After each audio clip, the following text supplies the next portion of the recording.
It's Justin. Welcome to Live Ask Me Anything, number 81. Here I am on Instagram. Again, just making sure that all my posts went up. I'll mute it, don't worry. Okay, it's uploading to my personal story as we speak. Got my Eat Whole Foods, Change the World shirt on. By the way, we launched a whole new merch section, basically, on IamClovis.com. So if you go to IamClovis.com and click merch, there's like a boatload of more options that weren't always there. We got new designs. We have some of these in crew neck, I think.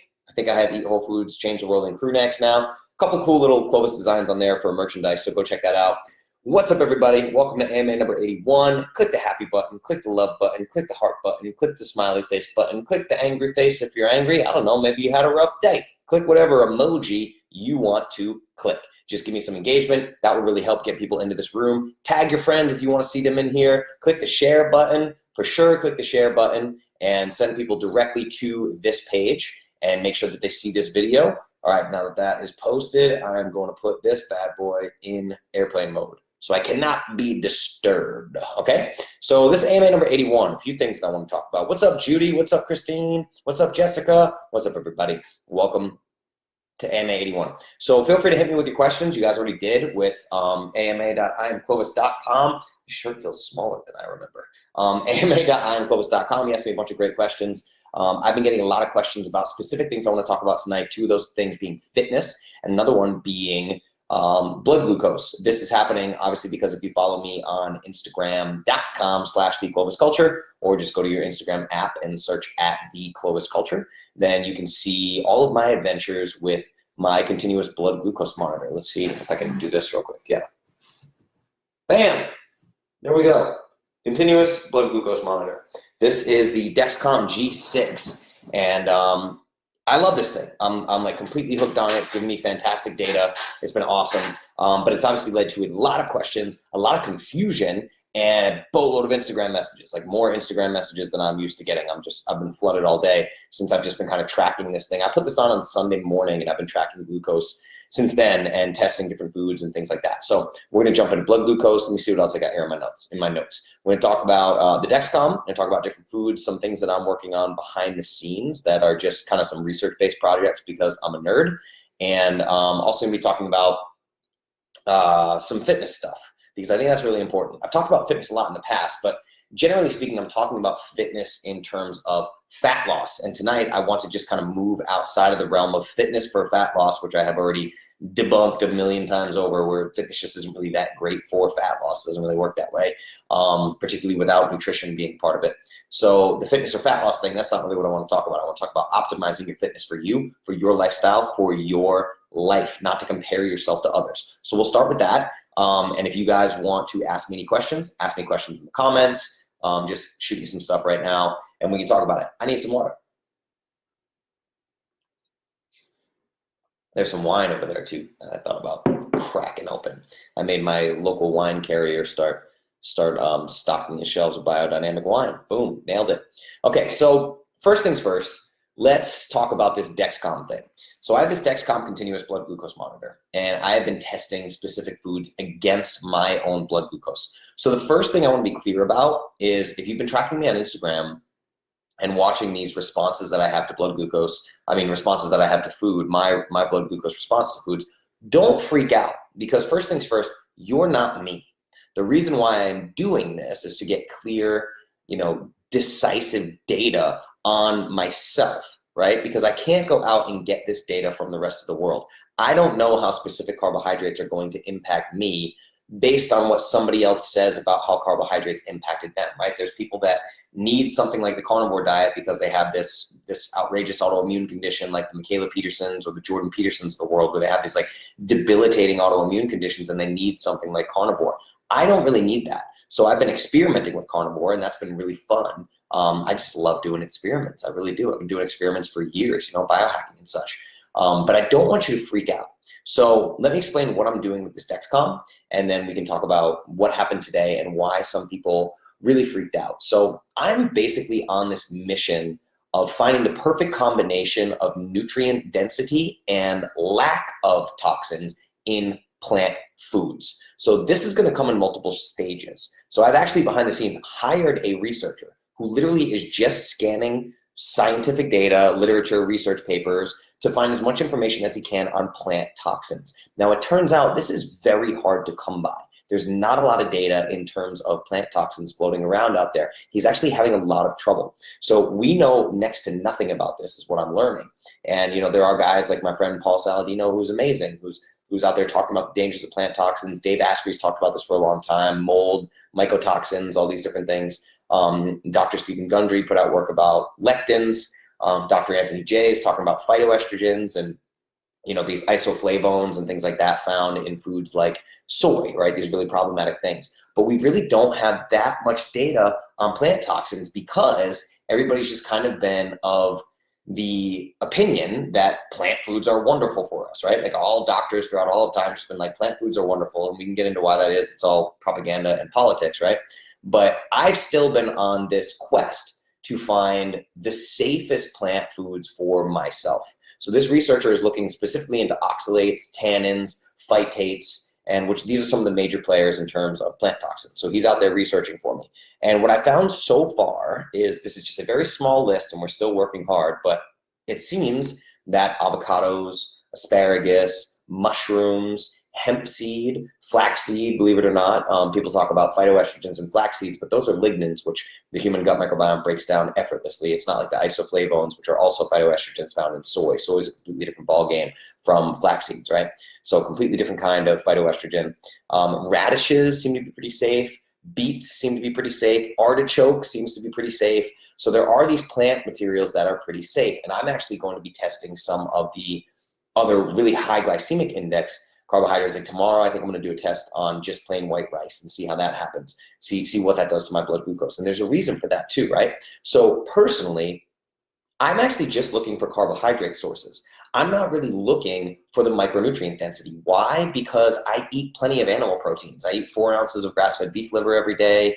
I eat ribeyes. I eat whole eggs from pastured chickens. Like, I'm getting plenty of micronutrients. I'm really not worried about that. I'm actually more interested in carbohydrate refeeding, maybe once or twice a week, or even smaller carbohydrate refeeds after workouts to just quickly replenish muscle glycogen, to just kind of keep the muscle that I like on my frames, to replenish glycogen, just to kind of feel great and look great and have that kind of aesthetic physique as well. I don't like being like a little skinny guy. I like having muscle on me, right?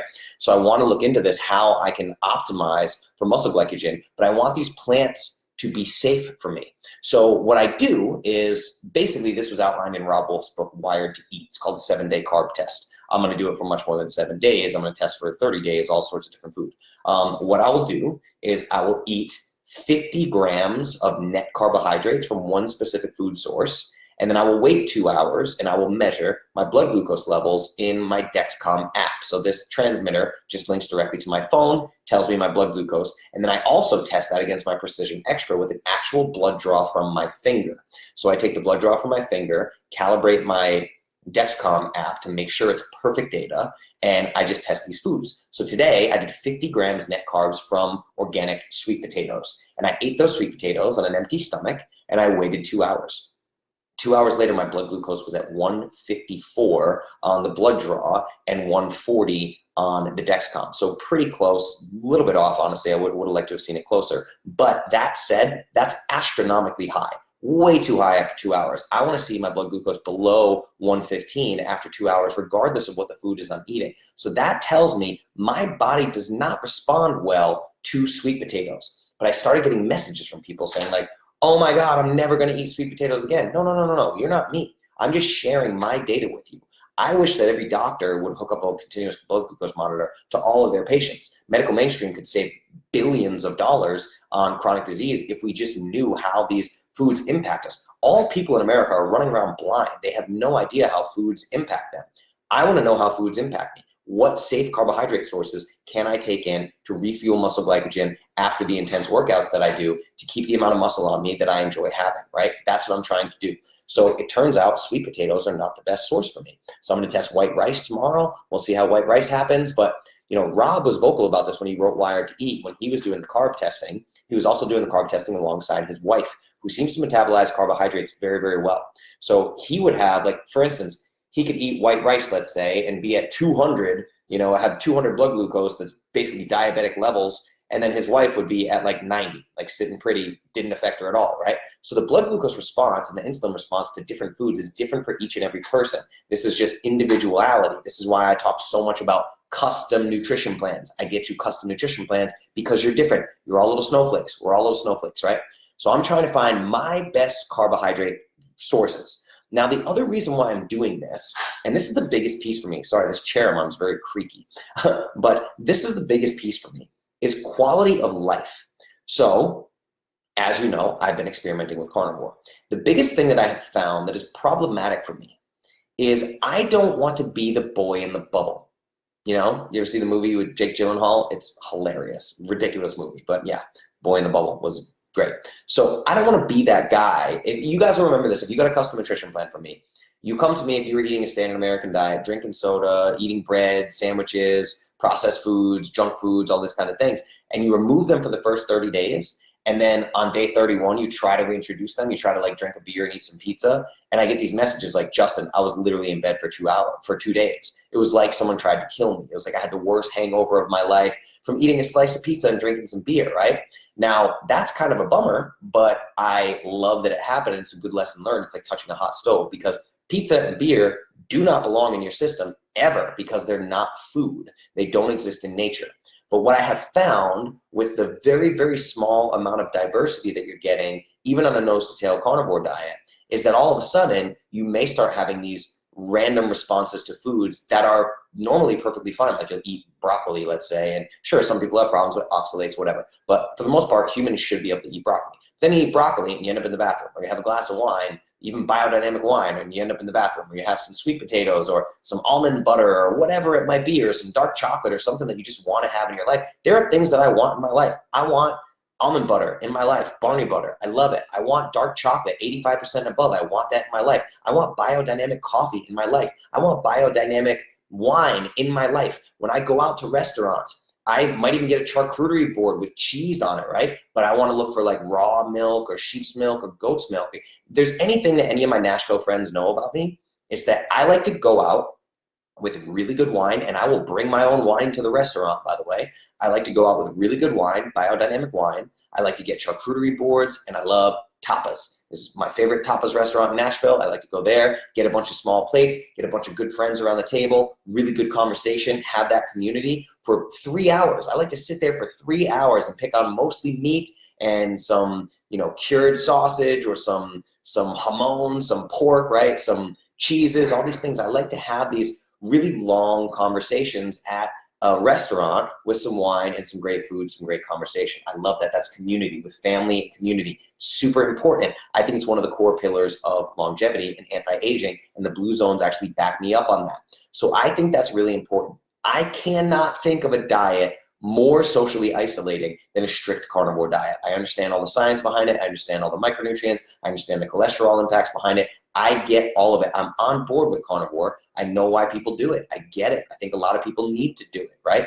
If you have autoimmune conditions in particular. But that said, I don't want to do it long term. I don't think that that's sustainable for me. I think that I want to have a more socially robust life. So what this means is I'm trying to find the safest source of plant foods that allow me to keep them in my life and eat them daily on a regular basis and actually have that influx, that intake of even a few plant toxins, right? To just kind of keep my immune system prepared for these things. I'm going to keep using things like Ayurvedic herbs and spices, right? I'm going to keep using things like that to have these plants in my system, to know that my body knows how to digest glucose and metabolize glucose, knows how to break down plant foods, right? So I want to keep that working within my system.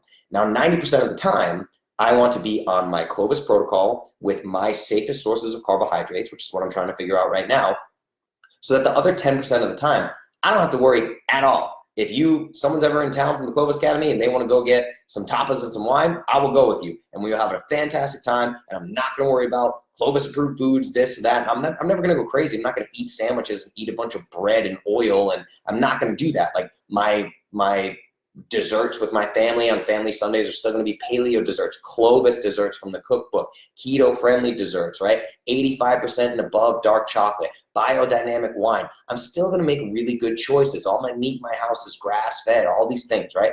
I'm still going to make fantastic choices. I'm never going to go back to a standard American diet. but I don't ever want to look down at my plate and say, there's some sweet potatoes on this plate. That's cheap foods. That's poison. No, it's not. Okay, right? So I don't want to live that way. So this is why I'm doing this experimentation on myself, learning my best sources of carbohydrates as they work for my unique physiology. I'm not you, right? So if I have a tremendous reaction tomorrow to white rice that I'm going to test, if I have this crazy reaction to white rice, don't look at that and say, I can never eat white rice again because Justin's blood glucose was 160 after eating white rice, or today 154 after eating sweet potato. That has nothing to do with you, right? So I want you guys to just really understand what this is. I want you to follow along with my journey. I want somebody to get a continuous blood glucose monitor. If you want to do that, first things first, you need a functional medicine doctor, because you do need a prescription for a continuous blood glucose monitor. And it's pricey. It's $461 for me. The cheapest way to get it is through a Costco prescription, Costco pharmacy membership.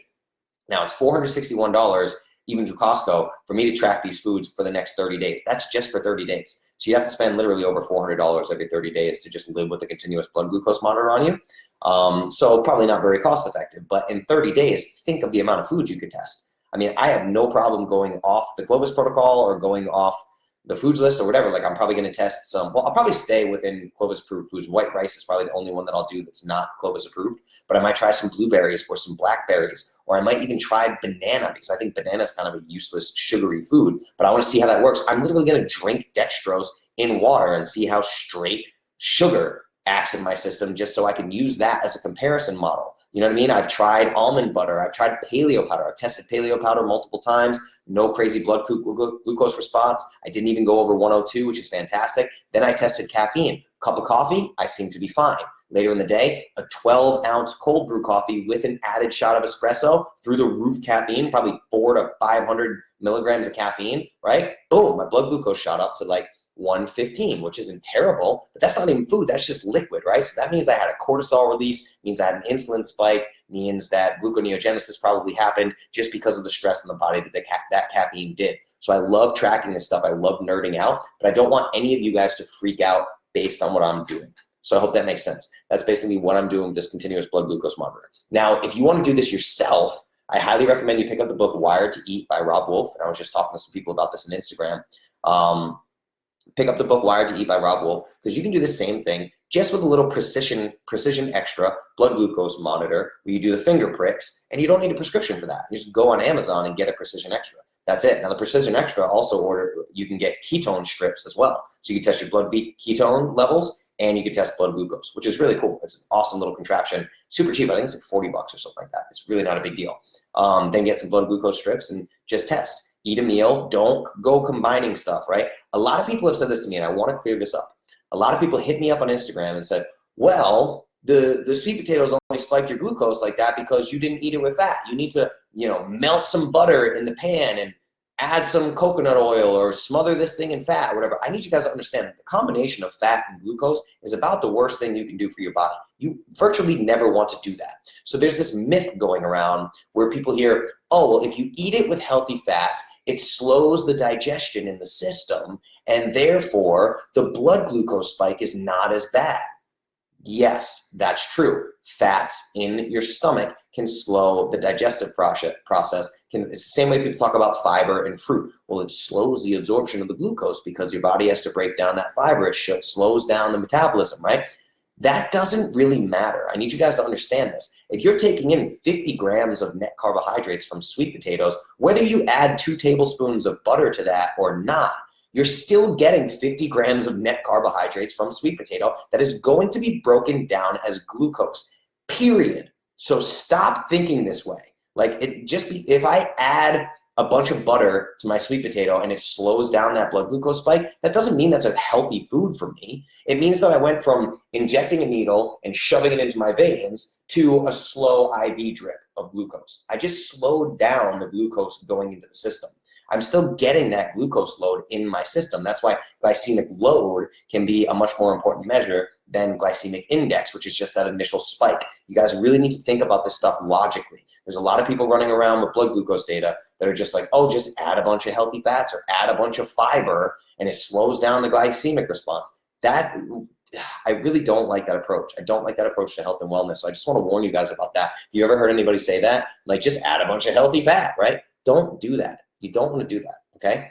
So anyway, I just want to talk about the blood glucose thing for a bit and give you guys some perspective on that. If you have any questions on this, just shoot me a question right now. Yeah, Christine, that's exactly what I just said. What kind of nutrients will white rice give you? None. It will give me glucose. That's it. That's all that I'm after. I was just saying, I don't care about the micronutrient levels of these foods. I genuinely don't, because my micronutrients are all covered between just the animal products that I eat. If I eat 4 ounces of beef liver a day, right, that's multivitamins like crazy. I mean, thousands of percent RDA of all these different micronutrients. My micronutrient levels, I never worry about them. They're completely covered by everything else that I eat. So the only reason I'm looking for carbohydrate sources is specifically to get glucose in my system. That's it. And white rice is virtually 100% glucose. So if I have this white rice and I don't have this horrific insulin spike 2 hours later, even if I have a crazy insulin spike, but 2 hours later I'm back down to normal ranges, that means that's a perfectly healthy food for me. It's probably not stressing my immune system.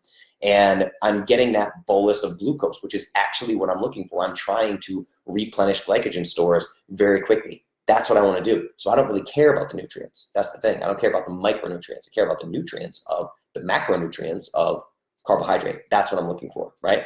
What's up, Steph? Steph Gaudreau posted the other day about how obsessing about healthy eating isn't healthy. Yes, it's 100% true, right? Like, and I don't like the idea of intuitive eating. I don't like let me rephrase that. I don't like the idea of intuitive eating. If you're a woman and you tell me that you want to intuitive eat and you're 100 pounds overweight, no, you don't get to do that. You do not get to intuitive eat. You just don't, right? So I need people to understand this. If you're dealing with metabolic dysfunction, intuitive eating is a terrible idea.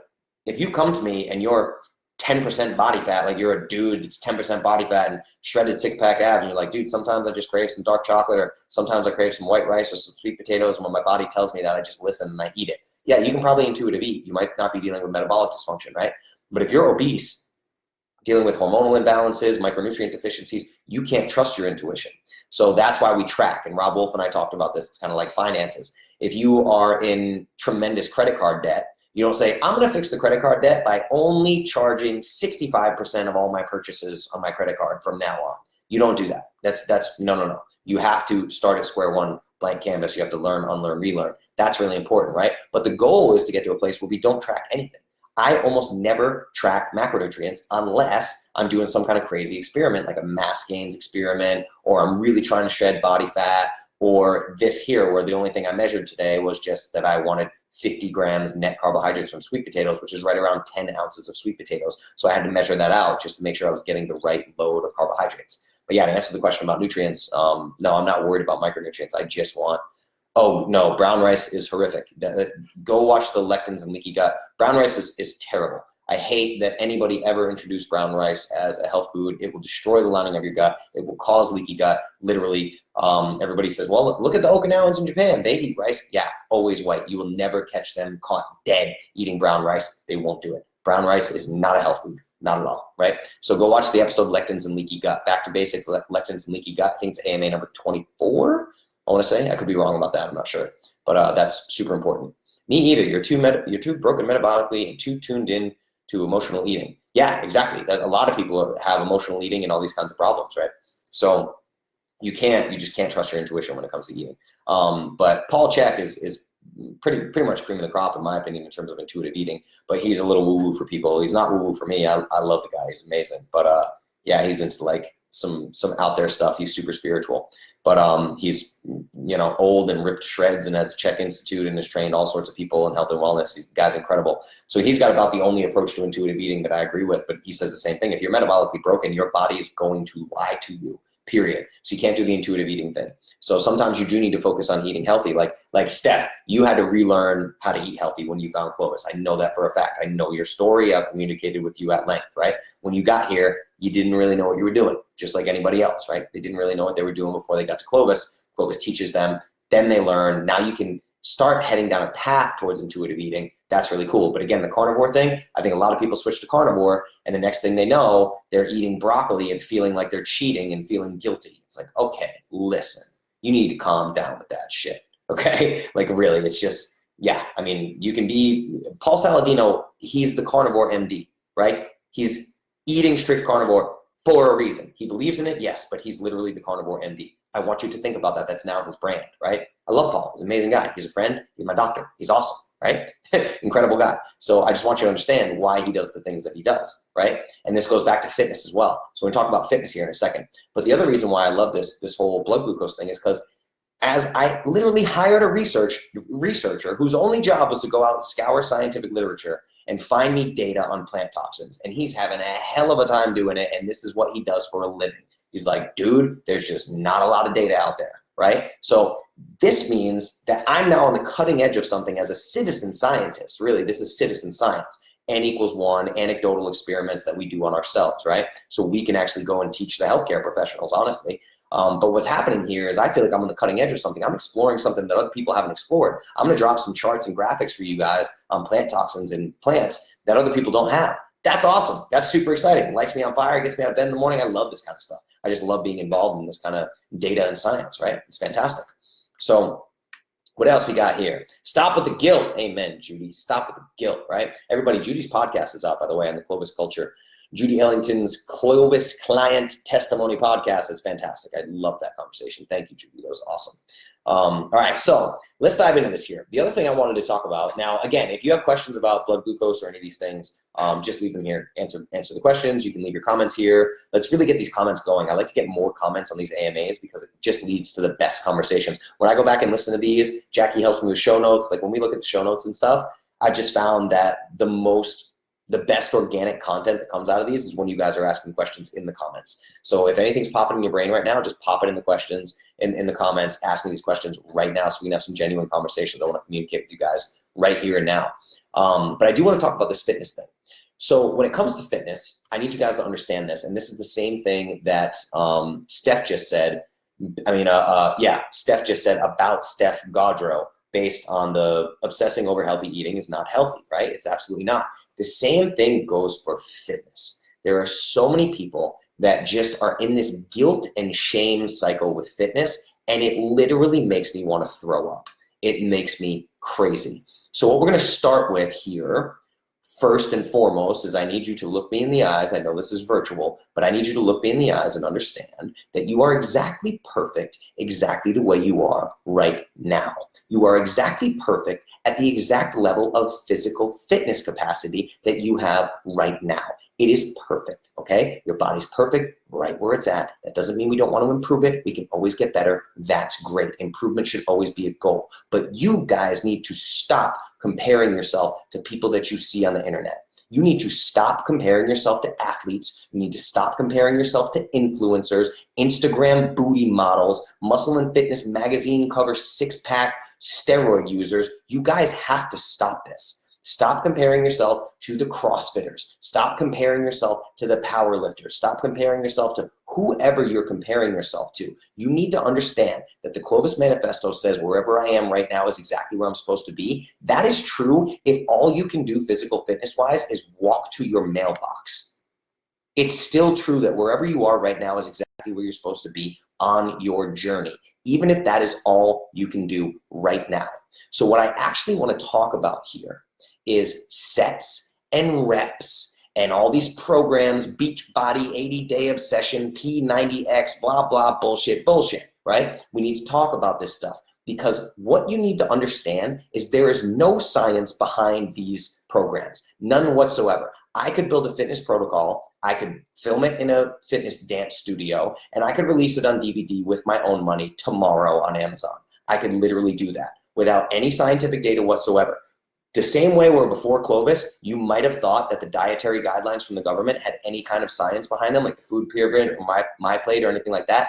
They don't. There's no science behind them. The same thing goes for these fitness protocols. So people are like, my trainer, I hired a trainer, and he said, I have to do 10 exercises today, and for all of those exercises, I need to do 4 sets of 10 reps with the most weight that I can handle. And then you're sore for 5 days and you hate training. You never want to go back. You're miserable, like a masochist. You go back and, okay, Mr. Trainer, here's your $40. Please punish me again and hurt. No, you're just hurting yourself. These sets and rep schemes are complete nonsense, everybody. You need to understand that. So here's how I want you to reframe it. And I also want to let you guys know that I was trained by one of the founders of Strong First. Strong First is a super legit, super well-known, super respected fitness company that focuses mostly in kettlebells and strongman training, right? So I worked with this guy one-on-one in person, not in a class setting. I mean, one-on-one, we went through everything together. And I learned some very specific things about training that I've carried with me to this day. And I still struggle with this. When I start a new program and there's sets and reps and all these things, I get super OCD in my brain, but we gotta stop this. Here's the thing. Let's talk about how much you should work out. You should work out the least amount of times per week that you can, right? I mean, and what I mean by that is that you're capable of doing. If you can stack your schedule with 6 workouts a week, but it's gonna make you miserable or crazy, do not do that. That is not healthy. If it's going to make you miserable or stressed out, it's having the opposite impact on your health that you want it to. The same way that Steph Gaudreau has said, obsessing over eating healthy is not healthy. Obsessing over making it to the gym every single day is not healthy. That's stressful, okay? So I want you to understand, when you're watching these fitness and nutrition influencers online, when you're watching The Rock, when you're watching Rich Froning, when you're watching Ben Greenfield, when you're watching all these guys, their job is health and wellness. Your job is probably not health and wellness. I'm going to bet that, right? You probably have a normal job. You might have kids, you might have a husband, a wife, you might have a mortgage, you might have grandkids that you take care of. You might have hobbies that you like doing a lot more than fitness. So when it comes down to it, even if you only have 15 minutes a day for fitness, I could send you a program of exactly what to do in that 15 minutes to get you in better shape. Now here's the kicker. It might take 6 months for you to get in better shape, where we could technically get you in quote unquote better shape, whatever that means anyway. Sure, could we do that in 4 to 6 weeks? Yeah, I could get you significant results in 4 to 6 weeks, but who cares? What is the end goal here? You're not getting paid for this, ladies and gentlemen. This is not your life, okay? So I want you to forget the sets and reps and schemes. And what I used to do, what I'm super guilty of, which I did a lot, is if I did like P90X or Insanity, a lot of you have done this 80-day obsession nonsense, right? What'll happen is people will skip one day or 2 days, right? Or they'll double up on a workout because they skipped one day, or they missed 2 days in a week, so they just repeat that next week again the following week. It's like they add a week to the protocol. Or some people, what I used to do, because I was a psychopath, was I would start the entire program over. If I was in the middle of P90X and missed 2 or 3 days, or went on vacation, or went on a gig trip where I had to travel and missed 2 or 3 days, I'd start the whole program over, right? Crazy, and be obsessed about 6 days a week, 6 days a week, 6 days a week. Now, this haunts me so much that it still happens. There's a program I've been wanting to do for a long time from a great company called Movement Fix. Definitely check out their stuff, it's fantastic. But it's this body weight calisthenics gymnastics training program, and it's like a 12-week program, I believe, but it's 1 hour workouts 5 days a week. People, let me tell you, I don't have that kind of time anymore. Running Clovis, I own Rock and Roll Pianos. You know, Rock and Roll Pianos the last several weeks have been multiple gigs per week. Some of these are travel gigs. I travel a lot. I leave the country a lot. I have a lot of clients to deal with. My house is now an Airbnb, right? Like, there's a lot of stuff going on in my life.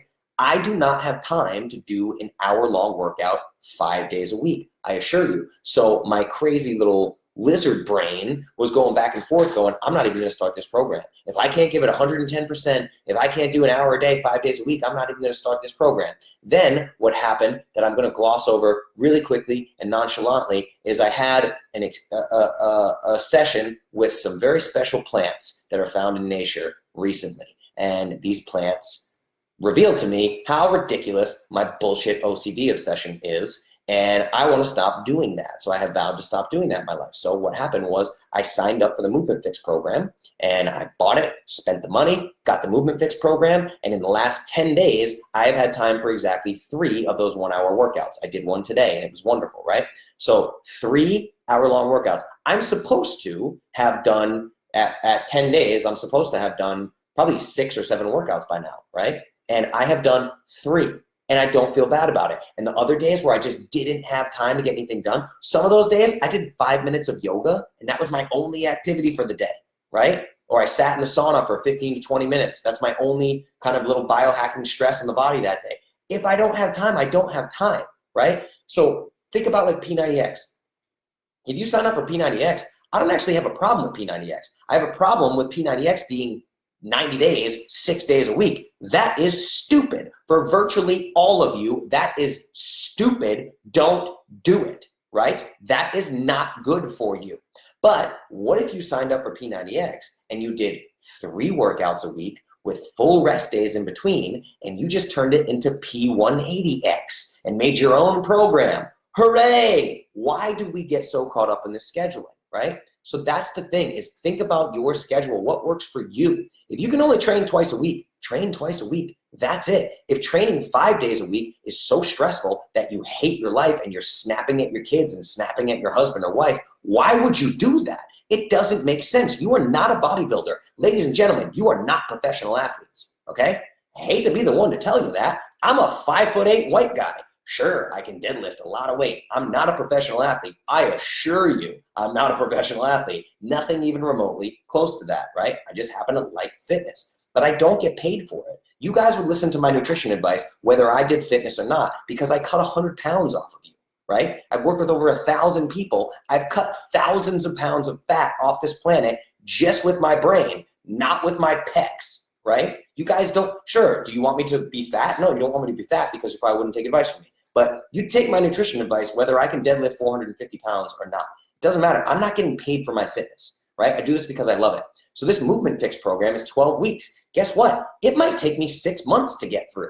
It could. What do I care? I don't care. As long as I'm slowly and steadily progressing and getting better, right? And if there's a day where I got 15 minutes and then maybe time for a 10-minute shower before I got to take this conference call, maybe I'll go swing a kettlebell for 10 minutes, take a 5-minute shower, and then take that conference call, right?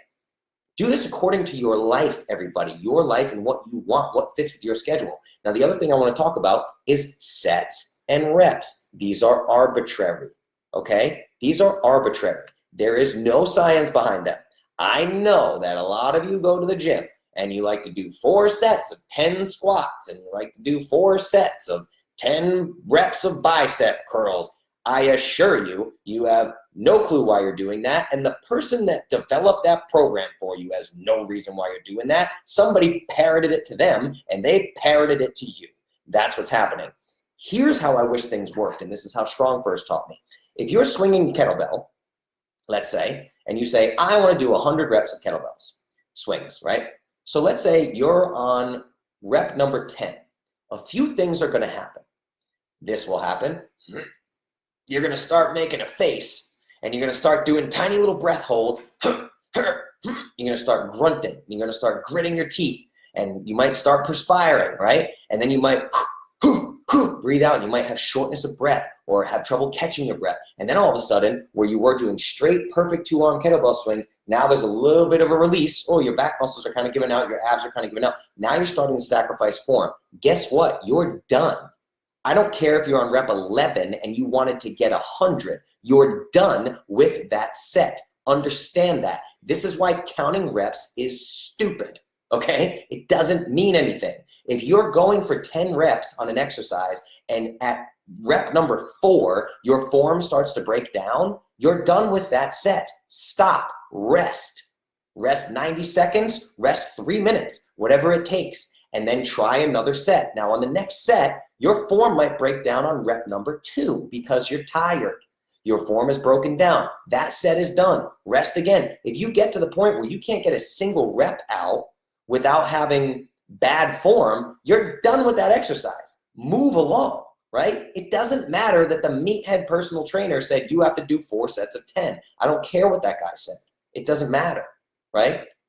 I'm telling you guys. And even if you say, oh, I'm going to get 100 kettlebell swings in, well, guess what? If you can only do 1 rep with proper form, and then you need to rest 3 minutes and do 1 rep with proper form, that's going to be a long-ass workout, everybody. It's going to take you hours to get your 100 reps. Now, what would be better is to just do a couple of exercises where you go till your form starts to break down and you comfortably go, I'm done, and that's it for the day.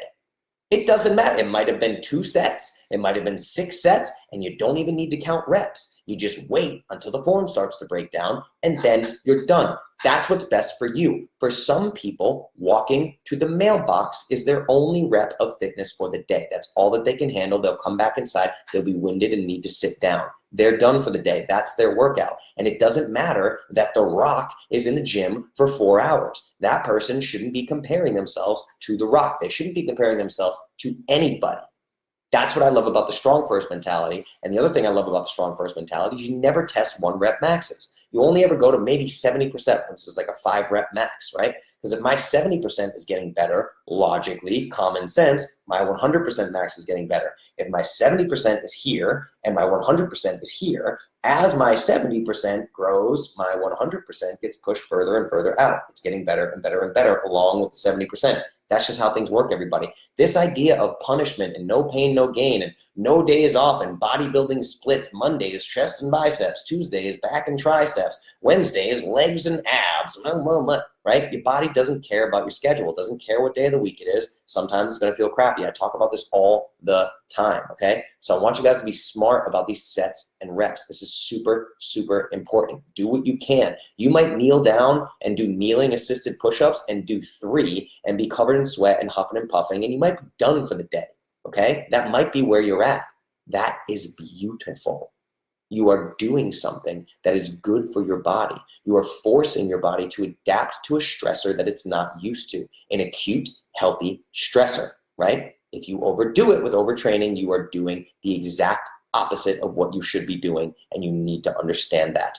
Reps and sets are stupid. Say it with me. Reps and sets are stupid. They're arbitrary and they mean nothing to you. They have nothing to do with your body as a unique individual, okay? I need you to please understand that. That's it. Okay? That's my spiel on reps and sets. This really needed to be said because I see this all the time. And I see people posting on their Instagram stories and they're trying to be motivational and everything's, look, I'm in the gym again, 5:30 a.m., no excuses. I'm doing squats and I'm doing wall balls and I'm doing this and blah, blah, blah. And I know the people. I know the people personally. I talk to them behind the scenes and they're miserable. What are we doing, everybody? Stop projecting a life that's bullshit. How about that? Stop lying to all your friends. That's probably a good idea, right? What else we got here?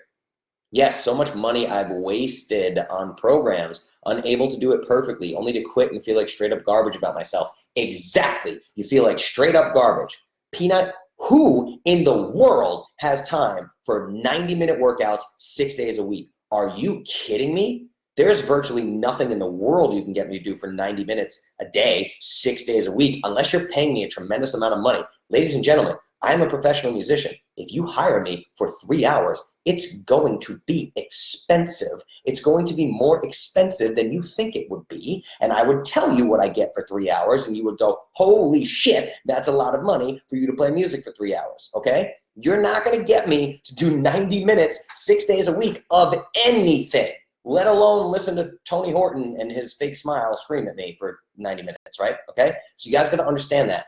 All this stuff does is guilt, shame, guilt, shame, guilt, shame. Oh, you're a carnivore now and you ate a sweet potato, guilt, shame. You ate dark chocolate, guilt, shame. You ate black coffee, guilt, shame. You signed up for P90X and you missed Tuesday and Wednesday, guilt, shame. You were supposed to do Insanity. You did 15 days and then you went on vacation, guilt, shame, guilt, shame. What are we doing, everybody? All the while, the supplement industry is making over $24 billion a year. The fitness industry is making dozens of billions of dollars per year. What are we doing, ladies and gentlemen? I want you to really think about this, right? This is super important. And I know a lot of you, I've talked to a lot of you, and some of you like think, oh, dude, I used to be in crazy good shape, man. You don't even know. I used to bench press 300 pounds. I used to do, it's so cool, blah, blah, blah. Yeah, why don't you anymore? Why did you become obese when you used to bench press 300 pounds? Why? Because you didn't like that lifestyle. It wasn't sustainable. If it was sustainable, you would still be doing it. Understand that. That's the thing. People always look back with these rose-colored glasses. I used to be so fit. Yeah, I used to deadlift 450 pounds, and I used to do CrossFit 5 days a week. And I had the testosterone of an 80-year-old man, and I was always injured, and I slept like crap, and I got to post videos online of me deadlifting 450 pounds and squatting 310 pounds. look at me, I'm Justin, I can squat and deadlift, I'm so fancy. And I was miserable. I hated fitness, hated it. Every time I was driving to the gym, every ounce of my body, every cell in my body was going, why are you doing this? You don't even like this gym. Then again, I will tell you this because this happened years ago. I went to a place called Iquitos, Peru, and I took a riverboat down the Amazon River for 2.5 hours. And I walked into a sanctuary that I had never been to with 22 strangers, and a strange jungle man fed me some tea that I drank. And I did this for 8 days. And then I got home and went back to said CrossFit gym and was doing thrusters with a barbell, and I dropped the barbell on the ground and I looked down at the barbell and I said, this is stupid. Why do I do this to myself? And I walked out of the gym and quit CrossFit and have never done a CrossFit workout in a CrossFit gym since that day. So thank you, shaman with your fancy tea in the jungle. Sometimes it literally takes us reprogramming our own neurological pathways to get out of these ridiculous OCD spirals and patterns that we're in. That's what it took for me to quit CrossFit. That's what I had to do. That's just my journey, right? Your journey doesn't have to be like mine, but that's what I had to do. Sometimes I have to go visit outer space to get things done correctly. But anyway, yeah, that's my spiel on fitness. I hope this was helpful for you guys, right? This guilt and shame stuff, it just has to stop. It's everywhere with food. It's ridiculous, right? And what I see a lot of now, and I'm going to have somebody in the podcast to talk about this. I don't want to give you her name yet because I want to set it up first. But there's just this constant, man, I'm really getting sickened by social media. And I'm starting to feel like I'm the only guy out there that's making content for average people who just want to be average and happy, who just want to be normal and happy, right? The carnivores started out nice, and now the carnivores are just constantly attacking vegans and vegetarians, making fun of people and calling people names, and the vegans are infiltrating the government and calling people names, and everybody's yelling at each other. And what's happening is it's the same as politics. You have only the right and only the left screaming at each other, and everybody in the middle is completely left out. You have vegans, you have carnivore, you have paleo, you have keto. They're all screaming at each other, and all the normal people are completely left out, and we're just destroying social media. We're destroying health and wellness. We're not helping anybody. It's just ridiculous. So I promise you guys that I'm just going to continue to make this type of content for people who just want to live happy, healthy, fulfilled, passionate lives, who don't want to be a carnivore connoisseur, who don't want to be a vegan, who don't want to be a keto Nazi, who don't want to be a Clovis warrior and make fun of other people who aren't. I would never accept that anyway. Try that crap in my groups and I will kick you out, right? That's what's going to happen. You don't get to bully other people. Because again, newsflash, none of you came to me knowing what you were doing with nutrition. None of you did. None of you. Oh, geez. I'm looking at you. If you ever feel high and mighty, remember where you started. This is super important, everybody. I'm tired of seeing people bully each other, man. It's crazy. I wish that we could have these conversations in person. I think there'd be a lot less bullying going on. If I can look you in the eyes and say, listen, man, your diet is not working for you, or you're obese or something like that, and I genuinely want to help you. I want you to be happy, right? I'm not going to make fun of you. I'm not going to make fun of you for the way you eat. That's crazy. Why would anybody do that? You're like a real jerk if you do that, I want people to come to me, and yes, I want you to learn, unlearn, relearn, but I'm not going to belittle you or beat you into the ground to get you to do my way of doing things, right? That you got to be your own detective. Same way I don't want you to give up sweet potatoes just because they made my blood glucose 154 today, which made me very sad, which just means they won't be a staple part of my diet. That's all that means. If I'm at dad's house on a family Sunday, dad's new lake house is almost done. If I go to the lake house and dad has big sweet potatoes, you bet your ass I'm eating sweet potatoes, and I'm not going to feel guilty about it, right? That doesn't mean I need to eat a sweet potato every day and spike my blood sugar like crazy. Anyway, a little ranty, everybody. Sometimes these AMAs get ranty, but I rant when I don't have questions coming in the comments. But your comments are awesome. Thank you guys so much for saying things like this. So good, amen. I love the emojis. Thank you guys. What time? It's almost time to wrap up. That went by really fast. Did this AMA go by really fast? Am I crazy? This is nuts, everybody. I feel like it went by super fast. But anyway, yeah. Clovis is exciting right now. A lot of crazy things happening. I had a great conversation today that means you guys might have some products around the corner, some physical products. I'm not going to tell you. I don't know why I give you like these little hints about things, but I'm working on a lot of things behind the scenes for sure, and really trying to expand Clovis and grow the product line and do a bunch of stuff. It's going to be great. Judy, why do people have to be concerned with what other people are doing? 100%. That's just an ego play. That's it. So what you guys have to understand is if you look at someone else's life and it annoys you, that's your problem. That's not their problem at all. It's not their problem. It's your probably childhood trauma, your insecurities, your ego is mad at the way they're living their life because the way they're living their life is different from what you're doing. So your ego is then confronted with the possibility that you might be wrong and they might be right. And that drives you nuts because you're insecure. So you literally go, I have to prove to them that I am right. So I'm going to make fun of them. And then other people will comment and tell me that I'm right, which will validate my opinion and my ego shall be happy, right? That's exactly what's happening. That's why people are concerned with what other people are doing. It's 100% an ego play. That's it. That's why a lot of, guys, this happens all the time. It's happened since I started Clovis. People send me messages. My aunt says this. My wife is a nurse and she believes in traditional cardiology and she says you're wrong. What do you have to say about that, Mr. Justin? And I go, I'm too busy for this message. Please don't write to me anymore. I don't care. I really don't care. Right? Why? Don't care what other people, it has nothing to do with you. This guy's wife or this guy's aunt or mother-in-law has nothing to do with me. Why did you email me to tell me that? You wasted 3 minutes of my life I'll never get back. Don't do that. I don't care about what your people have to say about me, right? Doesn't matter. So stay in your lane and quit minding everyone's business. Yeah, that's right, Judy. Judy Ellington for president. I think that's like one of the last lines of the podcast. It was great. All right, so yeah, I think that's it for AMA number 81. I hope you guys like this. I hope you learned a lot about blood glucose and Dexcom and about fitness and reps and sets. And I know that some of you need to hear this sets and rep stuff and stop feeling guilty, right? Really stop feeling guilty. And guys, I'm more guilty about this than anyone in the history of the world. I'm telling you, I did Beachbody Insanity 4 times in a row consecutively. I've done P90X, I've done P90X2, P90X3. I've done all of them 3 times, I believe. Yeah, I've done a lot of this stuff. I've hired personal trainers. I've done tons of traditional bodybuilding. I started traditional bodybuilding when I was 15 years old. So trust me, everything I'm saying to you is just coming from personal experience. I have been you. I have been the person obsessed, skips 1 workout, feels guilty, does 2 workouts the next day, starts the week over the next week, starts the whole program over the week after that because I missed a couple days, right? I was that guy. That's why I can talk to you like this. So I just want you guys to know that I have nothing but empathy for what you're going through, and those things happen when your brain spins and your brain plays tricks on you and you have that shame and guilt. God, I think my whole life was shame and guilt. The more I look back on it, I really think it was. Growing up a fat kid, that was it. I felt unsafe. I felt shame. I felt guilt, fear all the time, So I just built myself into what I thought to be a superhuman, so I could just protect myself from those feelings of guilt and shame and fear. That's what I did. That's why I am the person that I am. I'm thankful for that, 100%. I can defend myself with my bare hands. I can lift heavy weights, and I'm intellectually capable of learning new things. And yes, all these things are wonderful. Yeah, I built myself into a specific type of person. But that doesn't mean the reason why I built myself into that person was necessarily healthy, see? So the OCD stuff, it gets really tricky. Yeah, if you're constantly stressing yourself out about your health and wellness, that's not health and wellness. So just know that. And I've been there, I've lived it, I promise you. I'm much happier now than I've ever been.